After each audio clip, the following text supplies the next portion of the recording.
नमस्कार, स्वागत है आप सभी का डीडी न्यूज में। आपके साथ न्यूज 18 लेकर हाजिर हूं मैं संध्या शर्मा। आइए बुलेटिन की शुरुआत करते हैं हेडलाइंस के साथ। महाराष्ट्र के उप मुख्यमंत्री अजित पवार का पार्थिव शरीर अंतिम संस्कार के लिए बारामती के काठेवाड़ी पहुंचा। गृह मंत्री अमित शाह, राज्य के मुख्यमंत्री देवेंद्र फडणवीस समेत कई बड़े नेता होंगे अंतिम संस्कार में शामिल। वित्त मंत्री निर्मला सीतारमण आज संसद में पेश करेंगे आर्थिक सर्वेक्षण। मौजूदा वित्त वर्ष का लेखा जोखा होगा पेश।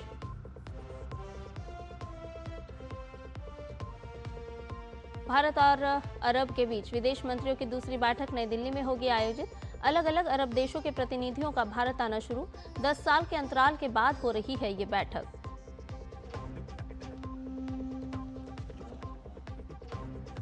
ट्रंप की ईरान को एक और चेतावनी, कहा परमाणु हथियारों पर बातचीत के लिए जल्द आए साथ, वरना अगला हमला होगा और अधिक घातक। ईरान का ज्यादा जोरदार तरीके से जवाब का पलटवार।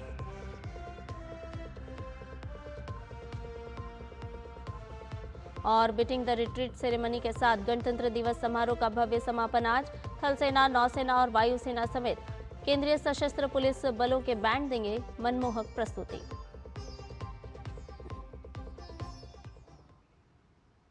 महाराष्ट्र के उप मुख्यमंत्री और एनसीपी नेता अजित पवार का अंतिम संस्कार आज बारामती में पूरे राजकीय सम्मान के साथ होगा। अंतिम संस्कार के लिए उनका पार्थिव शरीर आज सुबह बारामती के काठेवाड़ी पहुंचा, जहां स्थानीय नागरिकों के लिए अंतिम दर्शन की व्यवस्था की गई। बड़ी संख्या में लोग उन्हें श्रद्धांजलि अर्पित करने पहुंच रहे हैं।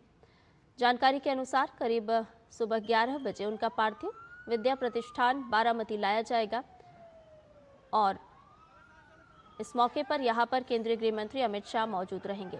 इसके साथ ही मुख्यमंत्री और राज्य सरकार के सभी मंत्री भी श्रद्धांजलि देने पहुंचेंगे।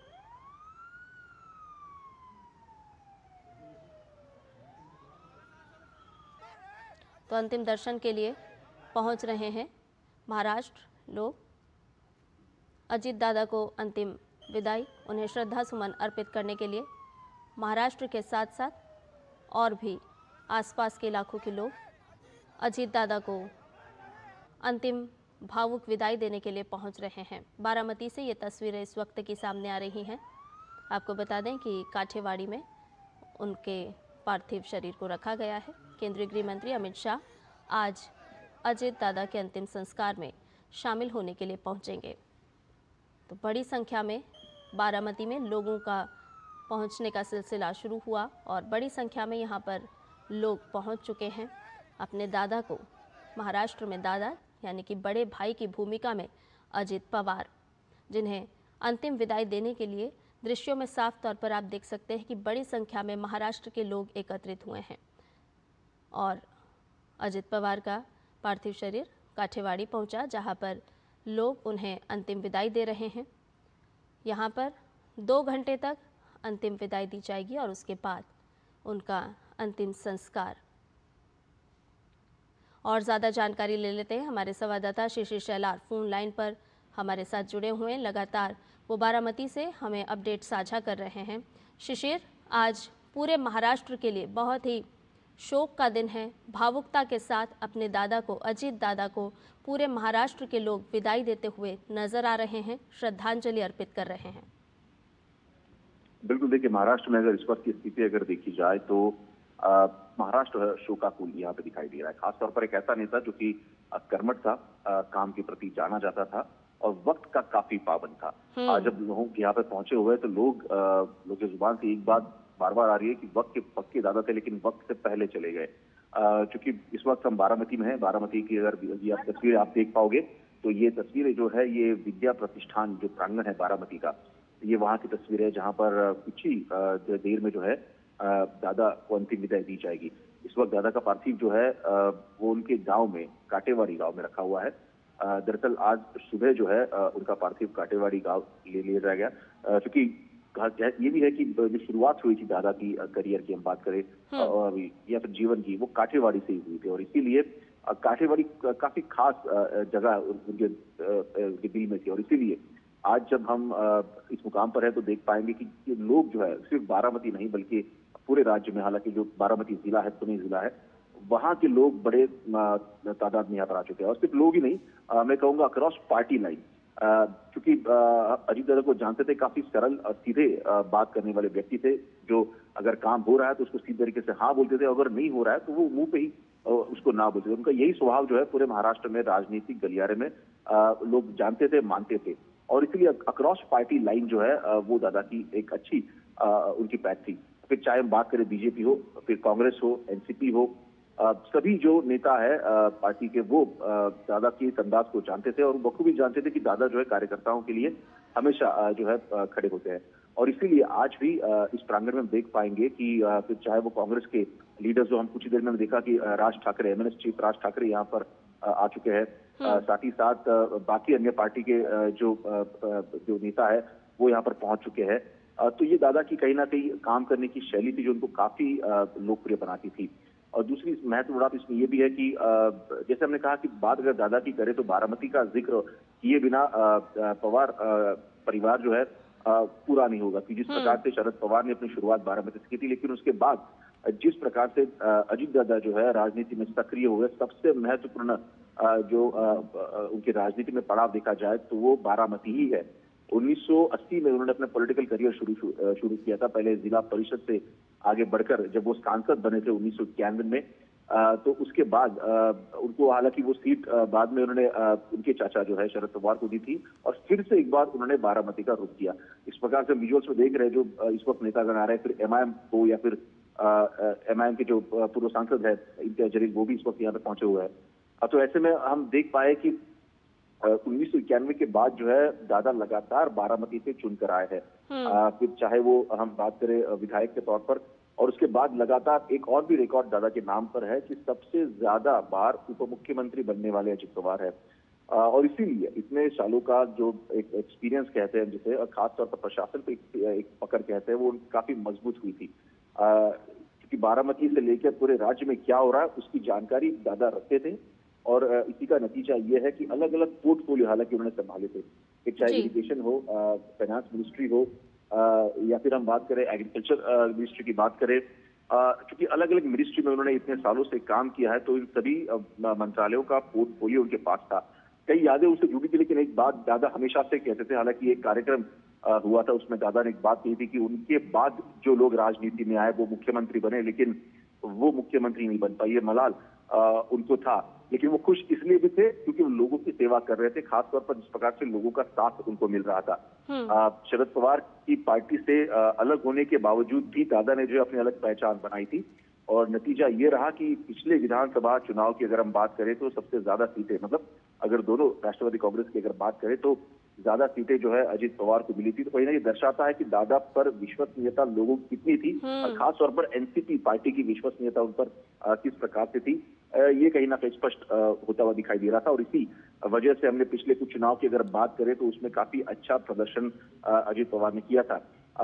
जो अभी हालिया चुनाव हुए थे, महानगर पालिका के चुनाव हुए थे, उसमें भी अगर देखा जाए तो अजीत पवार की पार्टी को, हालांकि पहले नंबर पे बीजेपी जरूर थी, दूसरे नंबर पे शिवसेना थी, उद्धव बाळासाहेब ठाकरे की पार्टी, उसके बाद जो है एनसीपी भी थी।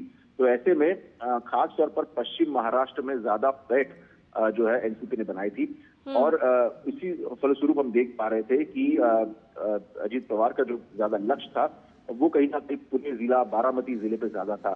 यही कारण था कि हालांकि जो पिछले चुनाव हुए थे उसमें फिर से एक बार दोनों पार्टियां एक साथ आई थी, मतलब शरद पवार की पार्टी और अजीत पवार की पार्टी, और इसलिए जो यहाँ के लोग हैं उनमें काफी उत्साह दिखाई दे रहा था।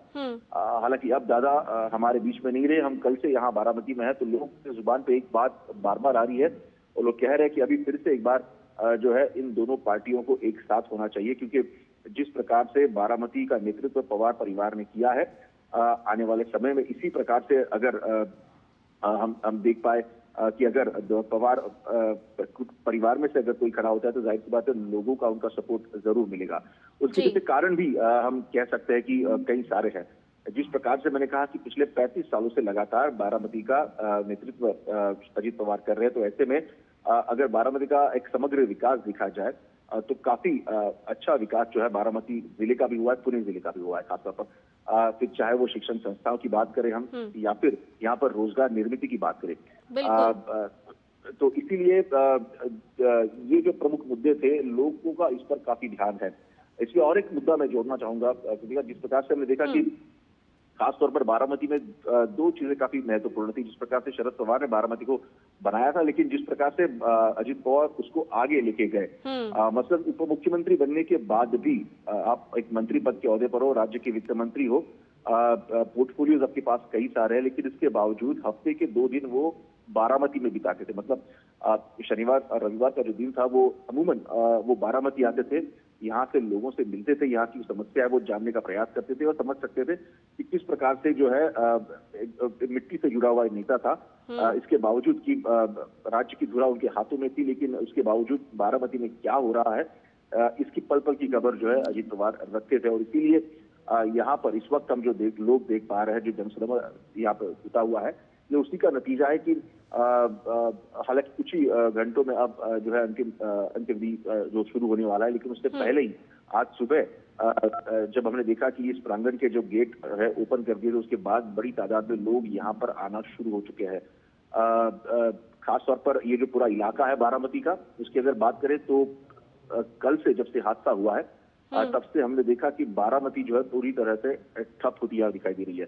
ये कोई आदेश नहीं है, लेकिन बल्कि ये लोगों ने ही स्वयं से निर्णय लिया है। बिल्कुल, और ये जो स्वेच्छा है शिशिर, ये वो विश्वास है जो जनता से उनका जुड़ाव रहा, साफ तौर पर दर्शा रहा है कि आज अपने नेता, अपने दादा को अंतिम विदाई देने के लिए किस तरह से भावुकता के साथ पूरे महाराष्ट्र की जनता यहाँ पर एकत्रित हुई है, इकट्ठा हुई है। बारामती की तस्वीरें भी अपने दर्शकों को हम लगातार दिखा रहे हैं कि किस तरह से अजित पवार का जाना पूरे महाराष्ट्र को नम आंखों में भिगो गया है और हर कोई अपने नेता को अंतिम विदाई देने के लिए पहुँच रहा है, अपने अपने तरीके से उन्हें याद किया जा रहा है। बहुत बहुत शुक्रिया शिशिर, तमाम जानकारी हमसे साझा करने के लिए।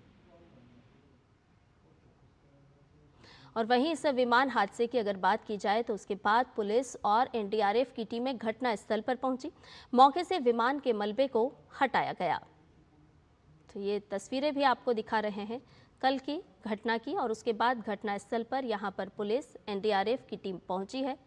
तमाम ज़रूरी साक्ष्य यहां पर जुटाए गए और उसके बाद में यहां से मलबे को हटाने का काम शुरू किया गया। बुलेटिन में फिलहाल एक छोटे से ब्रेक के लिए रुक रहे हैं, जल्द हाजिर होंगे।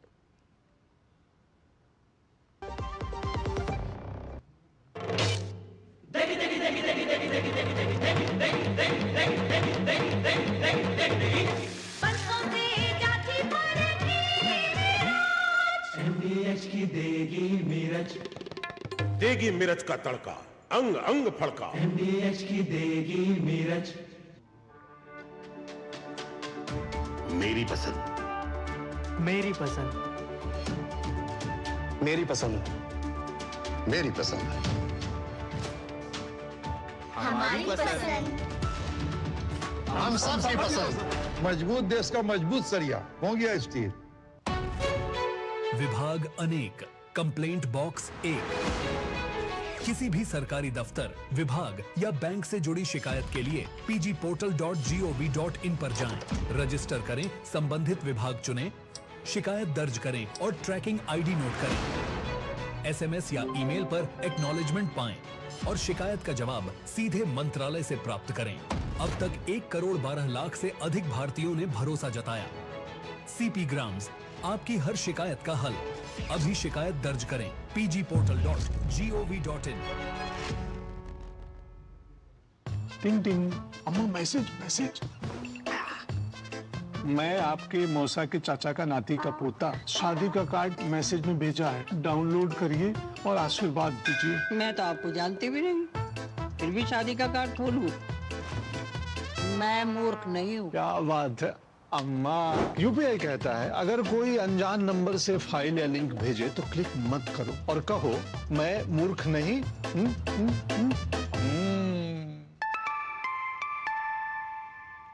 जाइए आप भी किसी का टेस्ट लीजिए। पता है, I was a bright student. कुछ करना चाहती थी, कुछ बनना चाहती थी। आप अपना खुद का स्टार्ट कीजिए ना। खुद का बिजनेस, और उसमें पैसे तो बहुत लगेंगे ना। Zero investment. Zero investment? हाँ, I'm doing it. मैं एक principal madam, she's my client. मैं LIC एजेंट हूँ। LIC एजेंट बनो। अब बड़ा सोचो, हमारी वेबसाइट पर जाएं या अपनी नजदीकी LIC शाखा से संपर्क करें। ब्रेक के बाद न्यूज़ 10 में आपका एक बार फिर से स्वागत है। खबरों में बढ़ते हैं आगे। संसद के बजट सत्र का आज दूसरा दिन है। आज संसद के दोनों सदनों में कई अहम विधायी कार्य सूचीबद्ध हैं। दोनों सदनों में आर्थिक सर्वेक्षण पेश किया जाएगा और इसके साथ ही लोकसभा में आज महासचिव 18वीं लोकसभा के छठे सत्र के दौरान संसद के दोनों सदनों द्वारा पारित और राष्ट्रपति द्वारा स्वीकृत 8 विधेयक सदन के पटल पर रखेंगे और इसके साथ ही दोनों सदनों में प्रश्नकाल के दौरान विभिन्न मंत्रालयों से अहम प्रश्न भी पूछे जाएंगे, जिनके जवाब संबंधित मंत्री देंगे। बजट पेश होने से पहले आज का दिन बहुत अहम है। वित्त मंत्री निर्मला सीतारमण आज संसद में आर्थिक सर्वेक्षण 2025-26 पेश करेंगी। भारतीय अर्थव्यवस्था के इस आधिकारिक दस्तावेज के माध्यम से बीते एक साल की आर्थिक स्थिति का लेखा जोखा पेश किया जाएगा। आर्थिक सर्वेक्षण के माध्यम से अर्थव्यवस्था की चुनौतियों और समाधानों को पेश किया जाएगा। मुख्य आर्थिक सलाहकार के मार्गदर्शन में वित्त मंत्रालय के आर्थिक कार्य विभाग ने इस सर्वेक्षण को तैयार किया है। केंद्रीय बजट 2026-27 रविवार को पेश होगा। बजट सत्र का पहला चरण अगले महीने की 13 तारीख तक चलने वाला है। वहीं बजट सत्र का दूसरा चरण 9 मार्च से 2 अप्रैल तक होगा। बजट सत्र के दौरान 30 बैठकें होंगी। रुक करते अगली खबर का। 2 दिवसीय भारत अरब विदेश मंत्रियों की बैठक में भाग लेने के लिए फिलिस्तीन के विदेश मामलों और प्रवासी मामलों की मंत्री वरसेन अगाबेकियन शाहीन भी भारत पहुंची। उनके भारत आगमन पर विदेश मंत्रालय के प्रवक्ता रणधीर जायसवाल ने सोशल मीडिया पर जानकारी देते हुए कहा कि ये यात्रा फिलिस्तीन और अरब जगत के लोगों के साथ भारत की साझेदारी को मजबूत करेगी।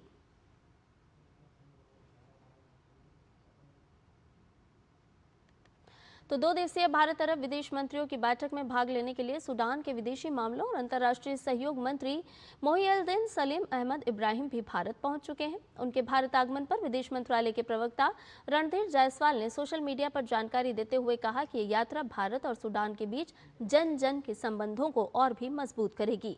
ये बैठक 30 और 31 जनवरी को दिल्ली में आयोजित की जा रही है। बात यूजीसी और सुप्रीम कोर्ट की, क्योंकि यूजीसी के नए नियमों को लेकर विरोध प्रदर्शनों के बीच सुप्रीम कोर्ट में आज सुनवाई होगी। चीफ जस्टिस सूर्यकांत की बेंच आज सुनवाई करने वाली है। नए नियमों को चुनौती देते हुए दाखिल याचिकाओं पर सीजेआई सूर्यकांत और जस्टिस ज्योमाल्या बागची की बेंच सुनवाई करेगी। याचिकाओं में कहा गया है कि ये नियम भेदभावपूर्ण और सामान्य वर्ग के लोगों को मौलिक अधिकार का हनन करने वाले हैं।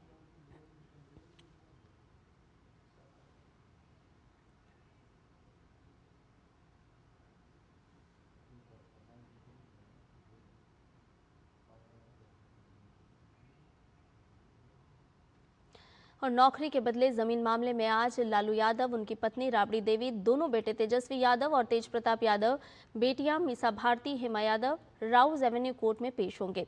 पिछली सुनवाई में कोर्ट ने इनके खिलाफ धोखाधड़ी, आपराधिक साजिश और प्रिवेंशन ऑफ करप्शन एक्ट की विभिन्न धाराओं के तहत आरोप तय करने का आदेश दिया था।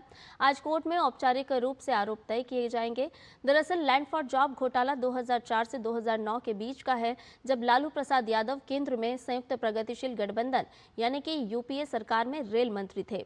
सीबीआई के अनुसार इस दौरान रेलवे में ग्रुप डी की नौकरियों के बदले उम्मीदवारों से उनकी जमीन या फिर संपत्ति को कम कीमत पर लालू परिवार के नाम करवाने का आरोप है। सीबीआई ने दावा किया है कि लालू, राबड़ी, तेजस्वी और अन्य आरोपियों ने इस योजना के तहत कई लोगों को नौकरियां दी और बदले में उनकी संपत्तियों को गलत तरीके से हासिल कर लिया।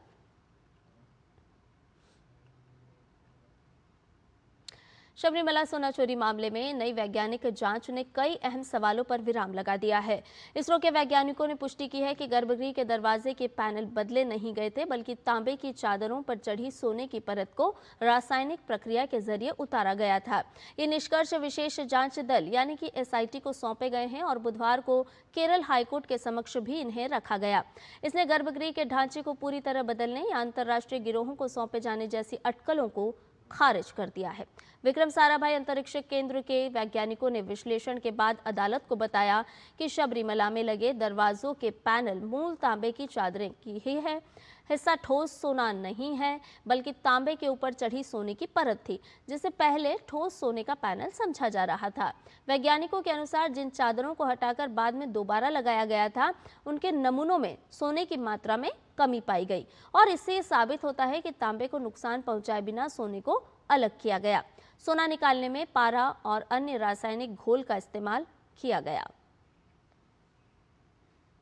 रुक करते अगली खबर का। गणतंत्र दिवस समारोह के हिस्से के तौर पर आज दिल्ली में विजय चौक पर बीटिंग रिट्रीट सेरेमनी का आयोजन किया जाएगा।